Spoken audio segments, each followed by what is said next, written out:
10 মাস 10 দিন গর্ভে রেখে যে মা পৃথিবীর আলো দেখিয়েছেন সেই মাকেই শেকল দিয়ে বেঁধে রেখেছেন সন্তান। তবে এর পেছনে রয়েছে নির্মম বাস্তবতা। জীবিকার তাগিদে 2018 সালে জর্ডানে পাড়ি জমান ফরিদা বেগম। সেখানে গিয়ে টাকা উপার্জন করে মায়ের মাধ্যমে সুদের কারবার করতেন তিনি। প্রবাসে থাকতেই মারা যান ফরিদার মা মিনু বেগম। মৃত্যু হয় স্বামীরও। প্রবাসের মাটিতেই মানসিক ভারসাম্য হারিয়ে 2022 সালে দেশে ফিরে আসেন ফরিদা। স্থানীয় গণ্যমান্য ব্যক্তিদের হস্তক্ষেপে সুদের কারবারের কিছু টাকা ফেরত পেলেও বেশিরভাগ টাকাই পাননি ফরিদা। দিনে দিনে তার অবস্থার অবনতি হতে থাকে। মানুষ দেখলেই গালিগালাজ, এমনকি মারধরও শুরু করেন তিনি।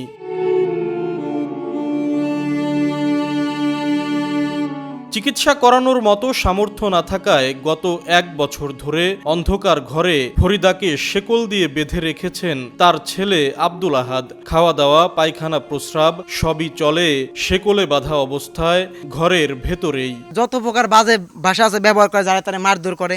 এখন এটি নিয়ে আমারও তো একটা পরিবেশ থাকতে হয় নাকি, বা আমারও লোকজন আছে, এখন তাকে সাথে মিলে চলতে হয়। 1 বছর ধরে বাঁধতে থইছে। এখন আমি চাই আমার বোন ভালো থাক। মহিলাটার চিকিৎসার প্রয়োজন, এখন কীভাবে কে চিকিৎসা করবে, এখন টাকা পয়সাও নাই, ছেলেটাও মানে কাজ করে খায়।